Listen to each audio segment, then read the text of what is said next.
Você já acordou com a sensação de que alguém estava ali? Não necessariamente no quarto, mas naquele silêncio pesado que precede o dia, esperando. Você vira a cabeça lentamente, procurando uma sombra, um contorno que não deveria existir. Não há nada, apenas a escuridão que parece ter absorvido todo o som do mundo. Mas o sentimento permanece, frio e pontudo, como se o seu próprio corpo soubesse de uma presença que a sua mente ainda se recusa a nomear. É dessa sensação que precisamos falar. É com essa certeza íntima de que você não está realmente sozinho que a nossa história começa. E ela começa longe, muito longe do conforto que você talvez esteja buscando agora. Começa em Nayarit, no ano de 1947. Um ano que para a maioria do mundo era apenas a lenta cicatrização de grandes guerras, mas para quem vivia na costa ocidental do México era apenas mais um ano regido pela maré, pelo sal e pela solidão opressiva do Oceano Pacífico. Nayarit, naquele trecho, era um lugar de belezas brutais. Montanhas verdes se jogando de cabeça no mar e praias que eram mais rocha e areia escura do que cartão postal. E acima de tudo isso, existia o farol de Punta Negra. Não era um farol famoso, nem particularmente alto, mas era vital. Ele protegia os pescadores que teimavam em desafiar as correntes traiçoeiras e mantinha as grandes embarcações longe da morte certa que espreitava nos recifes abaixo da superfície. O farol era cuidado por Elias. E se você é daqueles que gosta de histórias com gente de verdade, precisa entender Elias. Ele não era um velho marinheiro ranzinza, nem um recluso louco. Elias era um homem de rotina, um zelador da luz, se você preferir. Sua vida era uma dança monótona e precisa de lubrificação de engrenagens, polimento de lentes de Fresnel, manutenção do gerador e, acima de tudo, a obediência cega ao ritual da névoa. O ritual da névoa. Para entender o que aconteceu em Nayarit, você precisa entender o funcionamento de um farol. A luz é constante, mas a voz do farol, seu grito gutural, esse só deve ser ativado sob condições muito específicas. A visibilidade tem que cair drasticamente. A névoa, a niebla pesada do Pacífico, tinha que descer e envolver a torre em um algodão úmido e cego. Só então Elias acionava o sistema pneumático. O compressor zumbia, enchia os reservatórios e o sinal sonoro, aquele urro profundo, molhado, que atravessa quilômetros de mar e ossos, era liberado. É uma lei não escrita, quase sagrada. O farol só chama quando o mar está cego. O chamado é um aviso de perigo e uma promessa de que a costa está ali, mesmo que você não a veja. Elias sabia disso. Ele tinha 20 anos de serviço e nunca falhara. Mas então veio a noite de 17 de julho de 1947. Era uma noite que Elias descreveu em seus registros rabiscados como de clareza impiedosa. O céu estava limpo, um veludo escuro e profundo, pontilhado por estrelas tão frias e brilhantes que pareciam pregos de prata martelados na tela cósmica. A lua estava quase cheia, derramando uma luz leitosa sobre o oceano, iluminando as ondas até onde a vista alcançava. Não havia uma única nuvem, muito menos névoa. A visibilidade era perfeita, era o tipo de noite que faria qualquer pescador sorrir de alívio. Uma noite de paz. Elias estava em sua pequena casa adjacente à torre, lendo um livro desgastado pela umidade e pelo tempo, quando o som começou. Não foi alto no início, foi um respiro, um suspiro, pesado, mecânico, que ele levou alguns segundos para reconhecer. Era o compressor.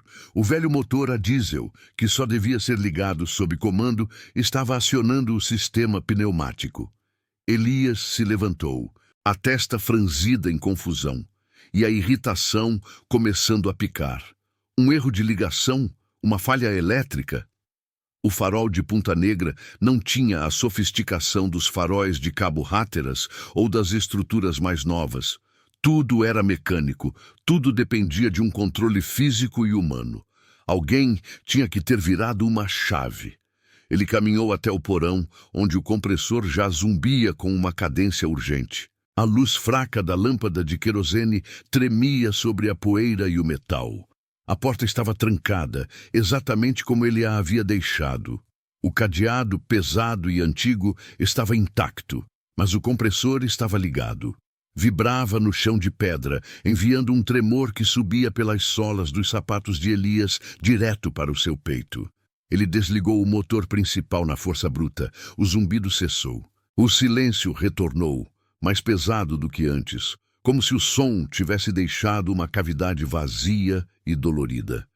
Elias inspecionou os painéis. Nenhum sinal de curto-circuito. Ele verificou o registro manual. A alavanca de acionamento do sinal sonoro estava na posição desligado. Ele subiu de volta para a cozinha, sentindo um frio que não era justificado pela temperatura amena da noite. Isso era mais do que um defeito. Um defeito faz barulho, mas não liga a si mesmo. Ele se sentou novamente, tentando racionalizar. Talvez o motor de alguma embarcação próxima estivesse vibrando o suficiente para interferir. Não, isso era absurdo. E foi enquanto ele tentava acender o cachimbo, com as mãos já um pouco trêmulas, que o som veio de novo. Mas dessa vez, ele não veio do porão. Veio de cima, da estrutura principal da torre. Dessa vez, não foi o compressor, foi o chamado. Bu! Um som grave, gutural, o berro lento da buzina de névoa, ressoando pela costa em uma noite de céu límpido. Bu! A lei foi quebrada. O farol estava chamando quando não havia neblina. Elias largou o cachimbo. O som era ensurdecedor ali, na base da torre, mas ele era amplificado pelo vazio da noite. Ele ecoava sobre as ondas e se perdia na escuridão do Pacífico. Era um som que não tinha utilidade. Era um som inadequado. Você já sentiu essa inadequação? Aquele momento em que o mundo que você conhece obedece a uma lógica que é subitamente revertida, não é só assustador, é desorientador. É como ver o chão se mover. Elias correu para o pé da torre. A porta de aço, que levava à escada em espiral, estava trancada. Ele tinha a chave no bolso. O sistema da buzina funcionava com ar comprimido, liberado por válvulas que só podiam ser operadas por dentro, na cabine de comando, a 80 metros de altura.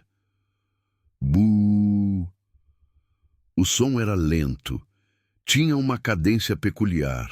Demorava 7 segundos para inflar e 10 segundos para o grito completo. Depois, 20 segundos de silêncio mortal, apenas o som da água lambendo as rochas lá embaixo. E então, de novo. Bum! Elias subiu as escadas, 2 degraus por vez. A lanterna balançava, lançando sombras dançantes na parede fria de pedra. O som ficava mais forte, mais opressor a cada lance. Tornava-se físico, vibrando em seus tímpanos, na sua garganta. Quando chegou à cabine de comando, ele forçou a porta de vidro espesso. O ar lá dentro cheirava a ozônio e a óleo quente. O enorme conjunto óptico girava suavemente, banhando a costa na sua luz rotativa. E ali, no centro, estava a buzina, apontada para o mar. A alavanca de acionamento estava na posição ligado. Mas não havia ninguém ali. A cabine era um espaço pequeno, fechado por janelas grossas e a porta que ele acabara de atravessar. Não havia outro caminho, nenhuma pessoa. Elias estava sozinho. A buzina de névoa urrava a poucos metros de seu rosto e a chave que a ligava estava numa posição que ele jurava ter deixado desligada. Ele desligou a alavanca. O som morreu no meio do burro cortado. O silêncio que se seguiu não foi aliviante. Foi conspiratório. Elias encostou-se na parede de pedra, respirando pesadamente, sentindo o suor frio escorrer pelas suas costas. 20 anos de rotina, 20 anos de obediência às leis do mar e da engenharia, e agora A máquina estava se movendo por conta própria. Você percebe a importância disso? Não era um fantasma gritando, era uma máquina gritando por conta de uma ordem que ninguém dera. O farol não estava quebrado, estava respondendo. E é aqui, nesta solitude perturbadora, que eu preciso que você pare e apenas escute o silêncio ao seu redor. Se você está sozinho, neste momento, preste atenção. É neste tipo de vazio que as coisas que não deveriam se mover começam a se mover. E se você sente que precisa entender o que aconteceu a Elias, se você sente essa atração sombria pela quebra da ordem, talvez seja bom você se inscrever agora e fazer um pacto silencioso de que você vai ficar até o fim. Porque o que está por vir é muito mais pesado do que uma máquina que ligou sozinha. Elias passou o resto daquela noite de 17 de julho em vigília. Não desceu mais. Ficou na cabine de comando, olhando para o mar perfeitamente iluminado, com as mãos na alavanca. Ele esperou a primeira luz da manhã, exausto, sem ousar fechar os olhos. Nada aconteceu. O farol manteve sua luz constante. As ondas continuaram seu ritual. O dia nasceu. E com ele, a realidade brutal da costa de Nayarit voltou. Elias desceu, exausto, e verificou os registros, o diário de bordo. Nada de estranho relatado. Nenhuma embarcação fora de curso. Nenhum sinal de que alguém tivesse ouvido aquele chamado inútil. Ele tentou ligar para a capitania do porto. A linha era ruim, cheia de ruídos estáticos, e quando finalmente conseguiu falar, o capitão, um homem chamado Ramírez, apenas bufou. Um erro, Elias. Você está cansado. Mexeu na alavanca sem querer. Vá dormir. Essa é uma parte crucial do horror psicológico, não é?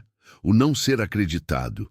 O universo conspirando para fazer você duvidar da sua própria sanidade. Elias tentou. Ele dormiu durante a tarde, mas o trauma daquela noite havia introduzido um erro no seu próprio sistema operacional. Ele já não confiava na quietude, ele esperava. E na noite seguinte, a 18 de julho, o ciclo se repetiu. Mais uma vez, céu limpo, estrelas como diamantes brancos, mar como vidro escuro. Uma noite sem neblina. E pontualmente, às 3h17 da manhã, o bu irrompeu. Elias não precisou verificar o porão. Ele não precisou subir correndo as escadas. Seu corpo simplesmente reagiu à traição. Ele sabia. O farol estava chamando. Mas agora, Elias estava calmo. A confusão havia sido substituída pela aceitação fria de que ele estava lidando com algo que desafiava a lógica mecânica. Ele subiu devagar, ouvindo o chamado grave ressoar. Quando chegou à cabine, a alavanca estava ligada. A máquina, operando por si só. Elias a desligou. O ciclo de 7 segundos para inflar, 10 para o grito, 20 para o silêncio. Elias não desceu. Ele se sentou no chão, ao lado da enorme lente que girava, e esperou. Ele queria saber quanto tempo levaria. 20 minutos depois de ter desligado, a alavanca se moveu. Ele não viu a alavanca se mover exatamente. Ele viu o reflexo do metal no vidro da janela. Um movimento lento, gradual, como se uma mão invisível, mas pesada, estivesse empurrando o controle para a posição ligado. Elias saltou, o coração batendo descontroladamente, mas a alavanca já estava no lugar. E então, o compressor, que havia enchido o ar durante aqueles 20 minutos de silêncio, liberou o máximo de pressão. O som da buzina de névoa desta vez foi diferente. Foi ensurdecedor, prolongado, um lamento que parecia rasgar o próprio tecido da noite. Bua! Foi um chamado desesperado, Elias pensou, não um aviso. Ele tapou os ouvidos e se jogou para a alavanca, forçando-a para baixo. Ele teve a sensação física de estar brigando contra uma resistência, como se estivesse lutando com um peso, uma força densa e fria que não queria que o chamado cessasse. O silêncio voltou, mas agora estava contaminado. Elias não estava mais irritado ou confuso, estava aterrorizado. O farol não estava defeituoso. Ele estava vivo e estava tentando se comunicar, mas com quem? E para quem você chamaria em Nayarit, em 1947, às 3h37 da manhã, com o céu perfeitamente estrelado, se não fosse neblina que estivesse chamando? Naquela noite, Elias fez algo que um zelador da luz jamais deveria fazer. Ele não desligou apenas a alavanca. Ele desceu, pegou suas ferramentas mais pesadas e começou a desmontar o sistema de buzina. Ele removeu a válvula principal, esvaziou os tanques e desconectou os tubos de cobre, espalhando as peças pela sala de máquinas.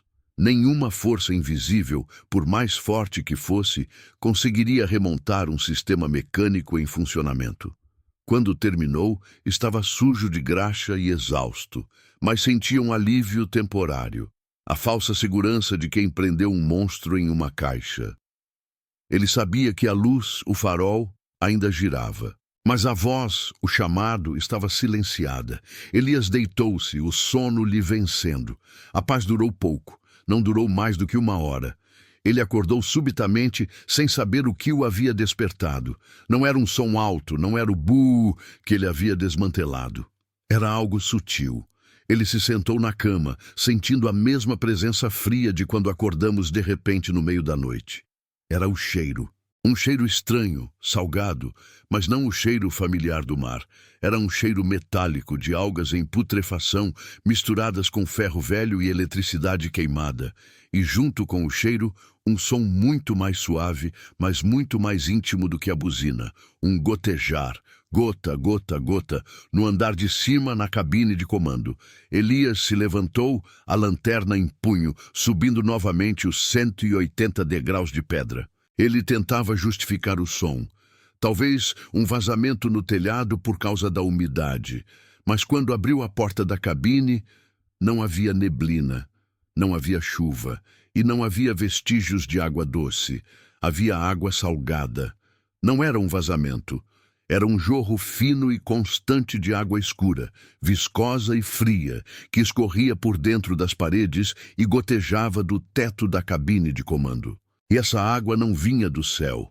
Ela vinha de dentro da lente de Fresnel. Elias cambaleou para trás, quase caindo nas escadas.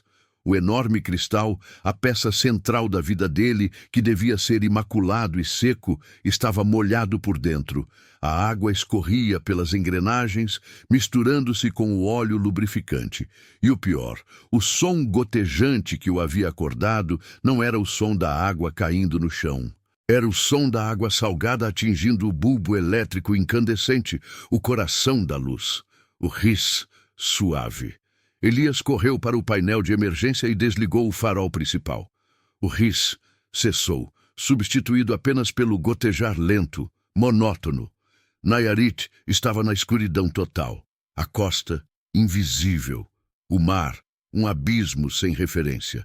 Elias ficou ali, no escuro, ouvindo a água que se acumulava dentro do farol, sentindo a escuridão absoluta que ele tinha criado. Ele tinha silenciado o chamado e, em troca, o farol havia chorado. Chorou uma água que não era dele, vinda de um lugar que não deveria existir ali. A luz principal estava apagada, a buzina desmantelada no porão.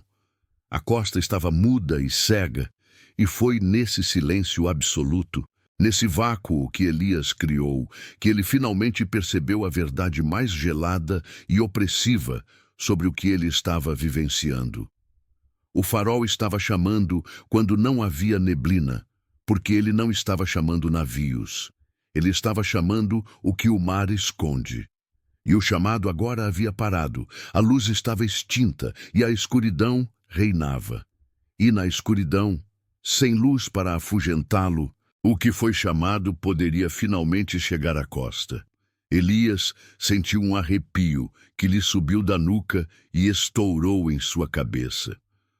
Se você está aí, talvez se perguntando se essa história tem algum sentido, ou se algo parecido já aconteceu com você.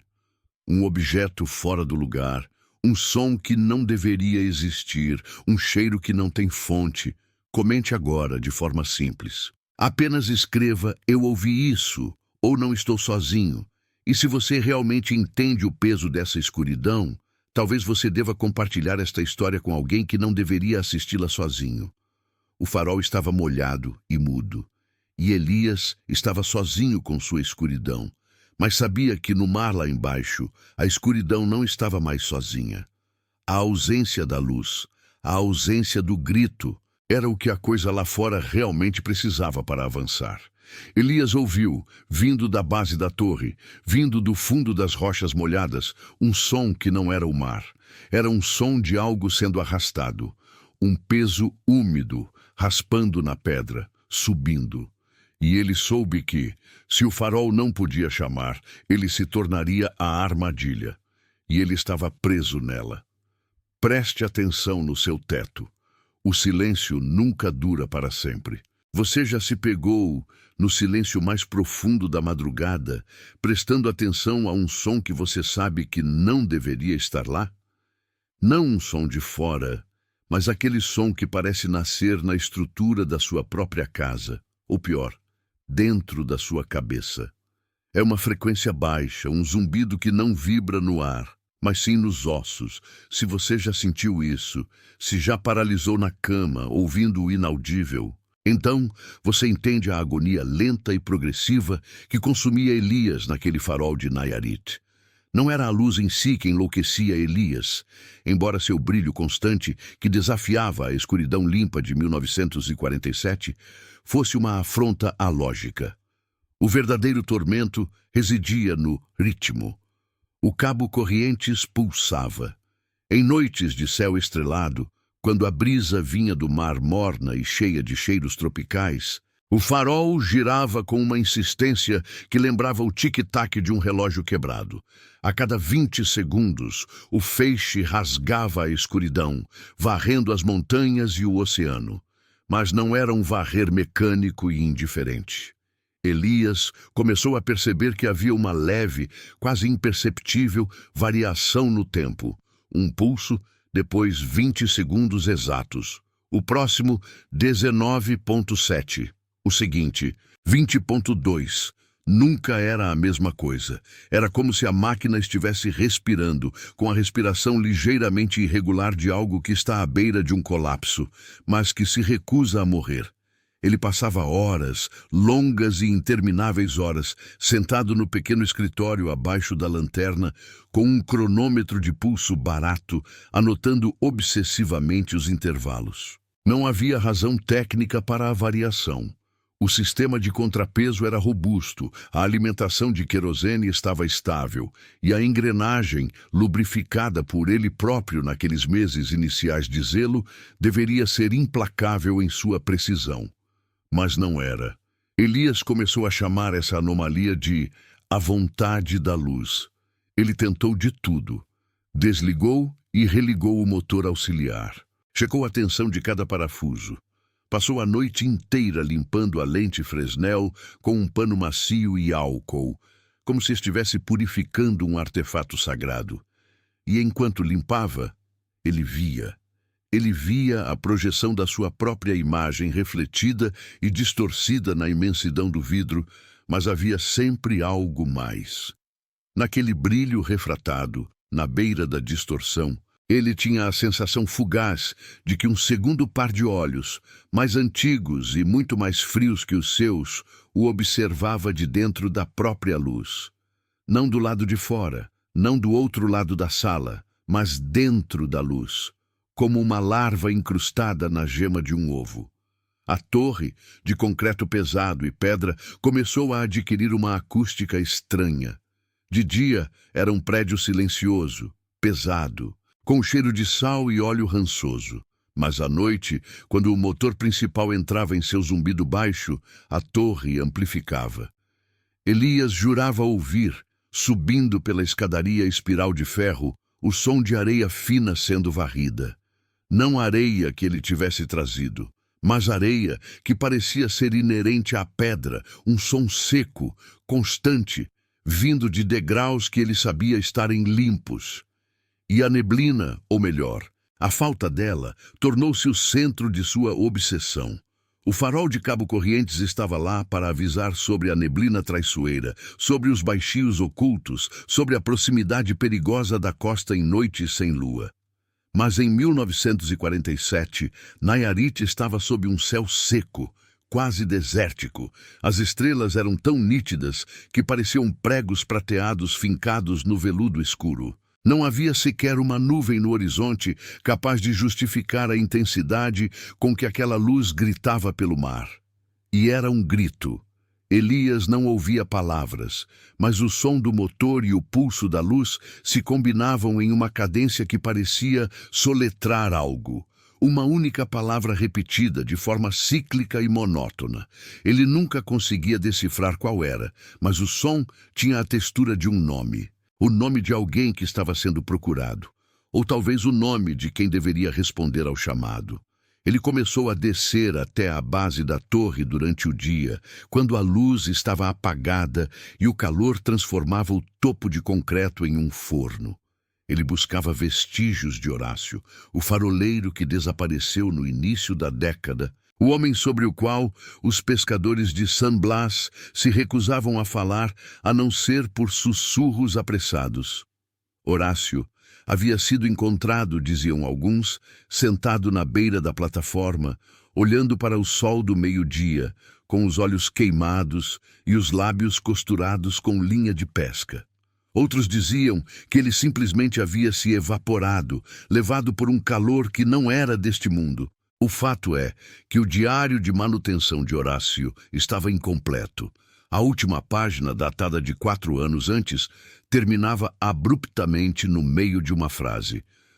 O chamado é insistente, mas não para nós. Ele está pedindo que eu... O resto da página estava em branco. A tinta borrada, como se tivesse sido lambida ou umedecida por algo que não era água. Elias encontrou algo mais. No interior do alçapão de acesso ao porão da torre havia marcas. Não eram arranhões de ferramentas, eram pequenos sulcos na madeira bruta, dispostos em um padrão geométrico irregular, sempre 3 linhas paralelas cruzadas por uma quarta, formando um pictograma que Elias jamais havia visto, mas que sentiu imediatamente. Sentiu a idade daquelas marcas e o desespero que as havia criado. E o pior de tudo, o cheiro. De tempos em tempos, não importava o quanto ele limpasse, o ar dentro da cúpula da lanterna ficava pesado com um odor metálico, como se cobre estivesse sendo aquecido demais. Mas, misturado a isso, havia um perfume adocicado e estranhamente familiar. Elias levou dias para identificá-lo. Era o cheiro de flores selvagens que cresciam apenas no topo da montanha. A muitos quilômetros de distância, aquelas que a população local usava em rituais de luto. Por que flores mortuárias estariam exalando seu cheiro no topo de um farol, a 40 metros acima do nível do mar, preso entre o querosene e a água salgada? Ele sentia que estava sendo testado. A vontade da luz estava forçando-o a quebrar a barreira da razão, empurrando-o para a beira da loucura, através de contradições sensoriais. A luz chamava sem neblina. O relógio batia irregularmente. O porão cheirava a luto. Essa sensação de que o mundo ao seu redor está perfeitamente normal, exceto por um detalhe que se recusa a se encaixar, é a isca mais cruel do horror psicológico. É a dúvida que corrói. A certeza de que você é o único que está vendo o tecido da realidade se desfazer.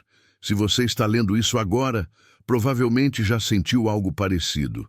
Aquele instante em que o espelho no quarto parece mostrar um reflexo que não moveu na mesma hora que você, ou o momento em que a respiração no corredor não pertence a ninguém da casa. Se você reconhece esse frio, essa infiltração lenta, então você sabe que a única maneira de se proteger é entender o mecanismo da anomalia. E para isso, você precisa ficar até o fim. Assine o canal se ainda não o fez, porque há um pacto silencioso aqui. Você precisa ouvir a conclusão dessa história para saber se você está seguro ou se essa frequência baixa já começou a vibrar em seus ossos. Elias não dormia mais. Ele cochilava em rajadas curtas, forçado à inconsciência pela exaustão. E em cada cochilo, a visão era sempre a mesma. Não um sonho, mas uma repetição da realidade. Ele estava de pé, olhando para a lente giratória, e de repente o feixe de luz não varria o mar, mas sim o interior da sala, iluminando cada canto, cada grão de poeira. E quando o feixe o atingia, não era luz, era peso. Um peso frio, como uma massa de água salgada pressurizada, que o forçava a dobrar-se. Ele tentou fugir da luz. Certa noite, determinado a quebrar o ciclo, ele subiu a escadaria, apertando os punhos, e acionou o mecanismo de desligamento de emergência do motor de rotação. O motor tossiu, engasgou e parou. O silêncio que se seguiu foi avassalador. O ar na cúpula ficou denso, quase doloroso. Elias pensou: acabou.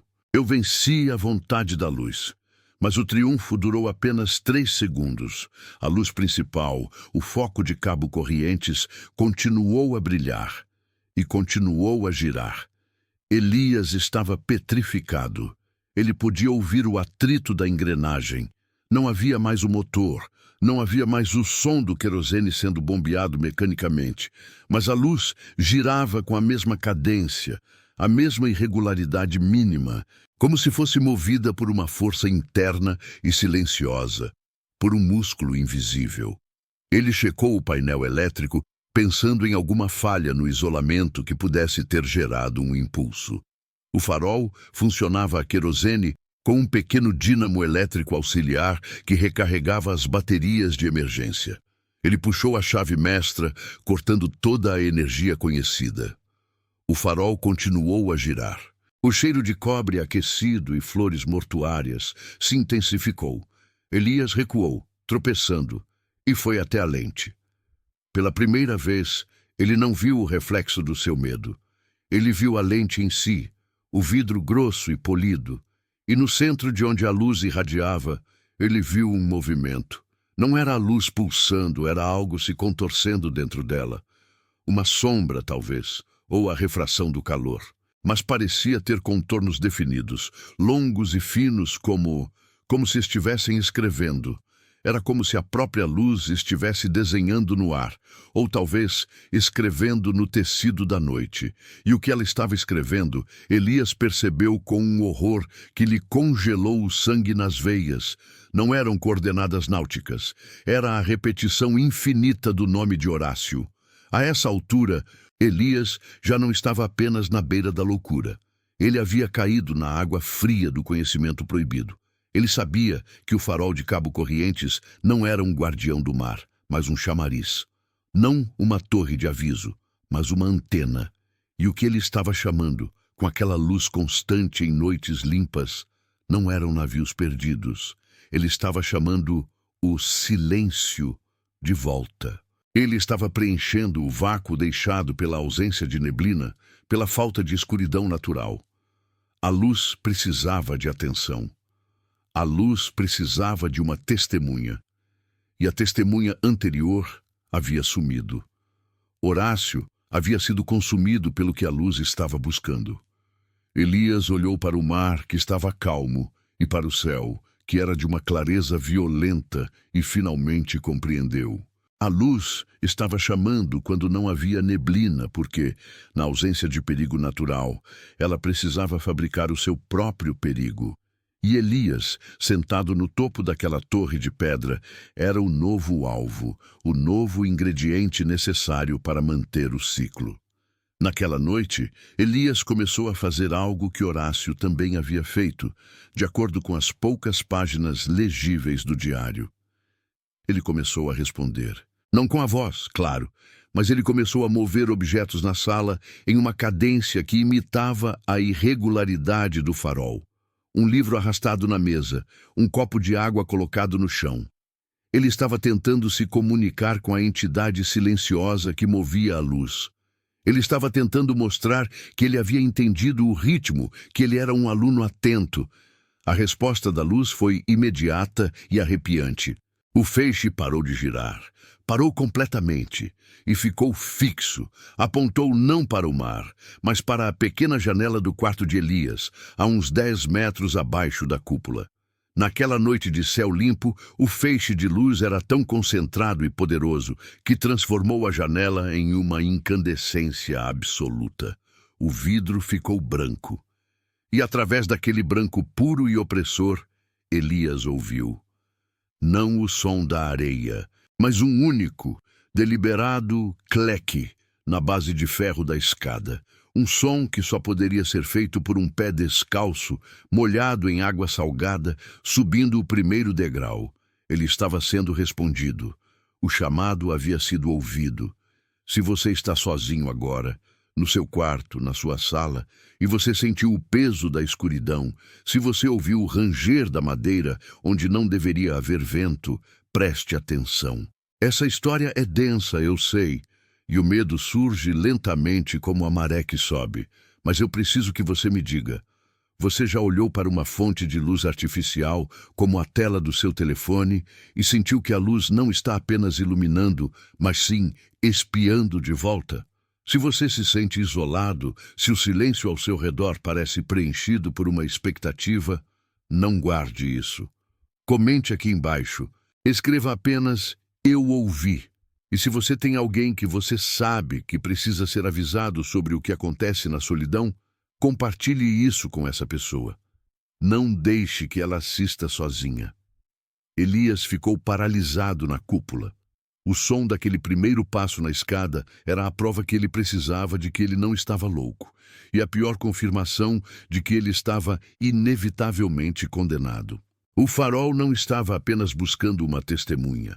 Ele estava buscando um hospedeiro, ou talvez um sacrifício. E o que estava subindo a escada não era o espírito de Horácio, mas algo que Horácio havia convidado, ou algo que a luz havia atraído com sua persistência antinatural. Elias sabia, com a certeza fria de quem está prestes a morrer, que ele precisava descer. Ele precisava confrontar o que estava vindo em sua direção ou o que já estava lá. Afinal, a luz estava fixa, e se ela estava focada em sua janela, significava que ela havia parado de chamar o mar. Ela havia encontrado o que procurava. O passo seguinte na escada foi mais alto, mais úmido. Elias sentiu o cheiro salgado, mas não era o cheiro do mar aberto. Era o cheiro de algas podres e algo mais doce, quase enjoativo, como carne deixada ao sol. Ele ouviu então um som de arrasto, como se o que estivesse subindo tivesse dificuldade em manter o equilíbrio, ou talvez como se não tivesse pernas. Elias fechou os olhos e respirou fundo. Ele precisava descer. E ele sabia que se ele fosse cair no abismo da loucura e do horror que a luz havia criado, ele precisava descer sabendo exatamente o que o esperava. Ele não era mais o faroleiro. Ele era o prisioneiro da torre, e o carrasco estava subindo para ele. Mas e se Elias estivesse errado? E se a luz não estivesse buscando um hospedeiro, mas apenas querendo entregar uma mensagem? Uma mensagem que ele não queria ouvir, uma verdade que ele não podia suportar, mas que era o único motivo para a persistência daquele farol em Nayarit, 1947, quando não havia neblina para justificar seu grito. Olhe para o interruptor de luz no seu quarto. Ele tem um clique seco, certo? Um som normal. Agora, se você estivesse sozinho, no meio da noite, e você ouvisse esse clique vindo de um cômodo vazio, você iria checar? Ou você se faria de morto? Elias não tinha escolha. Ele estava preso no alto da máquina que o caçava, e o som do arrasto estava chegando ao penúltimo lance da escada, e o cheiro de luto e maré baixa enchia a cúpula. E então o silêncio retornou, um silêncio que pesava mais que o som. A luz piscou, apenas uma vez, forte, rápido, como um olho que se fecha e abre. E quando reabriu, o feixe havia se movido. Ele não apontava mais para a janela de Elias. Ele apontava para a porta de ferro que dava para a cúpula, a porta atrás da qual Elias estava parado, a porta que estava trancada por dentro.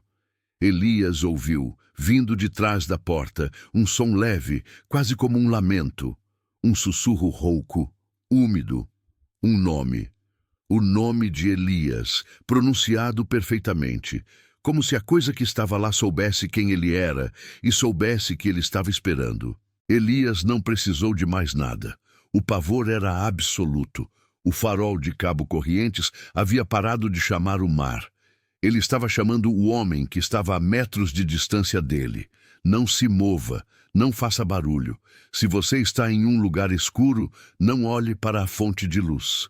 Apenas ouça o que vem a seguir, porque o silêncio depois do chamado é sempre a pior parte, e a luz está sempre procurando. Ela não precisa de neblina para te ver. Ela só precisa que você esteja esperando. Ela sabe seu nome e ela está chegando perto. O farol parou de girar. Ela sabe exatamente onde você está. Você já sentiu o ar se tornar pesado, denso, como se o silêncio não fosse mais ausência de som, mas sim a manifestação física de algo esperando. É esse o ponto em que a história de Nayarit, em 1947, atinge o seu clímax, e é exatamente aí que você precisa parar de se mover. Se você está sozinho, se os cômodos ao seu redor estão vazios, preste atenção nisso, porque o farol de Nayarit não estava mais apenas chamando, estava respondendo. Ernesto havia passado do ponto da curiosidade para a aceitação, e dessa aceitação para o terror mais absoluto, aquele que se instala nos ossos e impede até mesmo o piscar dos olhos. As últimas páginas dos seus diários já não continham coordenadas ou descrições meteorológicas. Eram linhas finas e trêmulas que se amontoavam em confissões insuportáveis, repetições de um nome que ele não ousava escrever e rabiscos circulares que pareciam tentar prender algo dentro da página. Naquele ponto, o sinal na ausência de neblina, a pulsação clara e insistente na noite estrelada, havia se tornado pessoal. Ele percebeu tarde demais que o farol não era uma ferramenta de segurança para os barcos. Era um megafone apontado para o abismo e ele, Ernesto, era o operador designado para manter a linha aberta. Aquele sinal, na verdade, não repelia a névoa, mas sim, era um convite para aquilo que só pode prosperar na clareza. Não na clareza da luz, mas na clareza da solidão e do desespero humano. A neblina protege, ela esconde contornos, suaviza ruídos e, mais importante, ela dá desculpas. Sem neblina, não há desculpas. Há apenas a verdade dura e crua da sua pequenez frente à vastidão do oceano e do tempo. E era essa verdade que o farol estava irradiando. As anotações finais de Ernesto, encontradas mais tarde, mas nunca publicadas ou sequer totalmente decifradas, falam sobre a subida. A escada em espiral, de ferro frio e úmido pelo sal, já não era apenas uma rota de serviço. Era a espinha dorsal de um ritual. A cada degrau, ele sentia que estava se despojando de uma camada de realidade, deixando para trás o homem comum, o burocrata das marés, e ascendendo ao posto de arauto, de sacrifício. Na noite que o viu sumir, uma noite de setembro de 1947, limpa, tão absurdamente clara que o céu parecia estar prestes a se quebrar. O farol pulsava com uma intensidade inédita. Não era mais a luz amarela e intermitente de sempre. Era um feixe branco, quase azulado, cortante como vidro, que parecia sugar a cor de tudo ao redor. Os pescadores, distantes, fechavam as janelas com tábuas. Eles sabiam que essa luz, ao contrário das outras, não deveria ser vista. Quando Ernesto chegou ao topo, ele não encontrou a lâmpada, o maquinário ou as lentes de Fresnel, da forma como as deixara. O compartimento estava inundado por aquele brilho frio. Ele não precisou acender o lampião auxiliar. A própria atmosfera ali dentro era um fogo sem calor. E no centro, onde deveria estar o mecanismo de rotação, havia uma espécie de massa pulsante, não orgânica, mas estranhamente viva. Era a fonte da luz. Imagine que você está na ponta da terra e o único som audível é o seu próprio coração batendo descompassado. Agora, imagine que o seu coração não está batendo por medo, mas sim por reconhecimento. Ernesto entendeu. O farol não estava sendo operado por ele. Ele estava sendo operado pelo farol. O propósito daquele lugar, há décadas, não era guiar os navios para a costa, mas sim chamar algo para a costa. E esse algo só vinha quando a visibilidade era máxima, quando a realidade era inegável. A massa pulsante na lente parecia vibrar em sintonia com a ausência de som do mar. E enquanto ele olhava, as superfícies polidas da lente começaram a refletir não o seu rosto, mas a memória de todos aqueles que haviam operado o farol antes dele. Rostos desfigurados pela solidão e pela vigilância excessiva. Eram olhos que tinham visto demais, que tinham assistido ao mar profundo se abrir e fechar, sem jamais ter contado a alguém o que havia visto no intervalo. A verdade é que a névoa, a bendita e protetora névoa, era o que impedia a comunicação. A clareza era a linha direta, e o que estava do outro lado não queria neblina. Queria almas limpas, transparentes, sem a desculpa do nevoeiro moral ou mental. Ernesto estendeu a mão. É um impulso primário, quase infantil, tocar o que nos aterroriza. Ele sentiu uma atração, não de gravidade, mas de afinidade. Era como se a luz estivesse dizendo: eu sou o resultado da sua vigilância. Eu sou a manifestação de tudo o que você manteve em segredo nesta torre isolada. O toque não foi doloroso, mas foi absoluto. No momento em que a ponta dos seus dedos roçou a superfície luminosa, a massa não orgânica se abriu, e não havia imagens assustadoras, dentes ou garras. Havia apenas uma compreensão total, uma cascata de conhecimento bruto, a história geológica do fundo do Golfo da Califórnia, a lista de cada vida perdida e de cada arrependimento afogado naquele trecho de água. Era a solidão de todos os faroleiros condensada em um único ponto de luz. Ernesto não gritou. O que se ouviu, segundo um pescador que estava ilegalmente na praia, observando a aberração luminosa, foi um som de metal chiando, como se a própria estrutura da torre estivesse absorvendo um líquido denso. E depois, silêncio. Um silêncio que parecia ter peso, que comprimia o ar contra a praia. A luz, por um instante, tornou-se verde. Um verde esmeralda, profundo. Um verde de águas ultraprofundas. E depois se apagou, de forma definitiva. Não voltou a piscar. Se você está acompanhando este desdobramento, sentindo o frio subir pelos seus tornozelos e sentindo a necessidade inexplicável de ligar alguma luz, preste atenção nisso. Esse incômodo, esse pequeno arrepio na nuca é a mesma frequência que chamava Ernesto. É a consciência de que você está visível. O que aconteceu depois? As autoridades federais chegaram 3 dias depois. Encontraram a torre intacta, as portas destrancadas. O cheiro de sal e ozônio era intenso, mas o mais perturbador foi a sala do topo. Não havia vestígios de luta, nem sangue, nem roupas rasgadas. Apenas a poeira habitual e o brilho incomum das lentes. E os diários. O último diário de Ernesto estava aberto. A última entrada era apenas um ponto final grande e sujo, seguido de 3 linhas em branco. Mas na margem, verticalmente, ele havia escrito uma única frase, ilegível para a maioria, mas que o inspetor de faróis reconheceu como um antigo código náutico de desespero. Eles me viram. Eu sou o farol. Ernesto havia se tornado parte da chamada. Ele não morreu. Ele foi absorvido pelo propósito da estrutura. A luz que chamava quando não havia neblina não era um erro. Era um farol para os perdidos que não queriam ser salvos. Para aqueles que haviam alcançado uma clareza tão dolorosa sobre si mesmos que a escuridão do mar era preferível. E esse farol precisava de um coração humano para pulsar. Ernesto havia preenchido essa vaga. O terror não reside no que sumiu, mas no que ficou. A nova equipe que chegou para operar o farol foi instruída a não fazer perguntas sobre o antecessor, mas os diários foram mantidos. E o novo operador, um jovem cético de Mazatlán, começou a registrar suas próprias observações. Por um mês, tudo foi normal. Névoa, luz intermitente, maré alta, rotina. Mas na terceira semana de outubro, o céu estava limpo.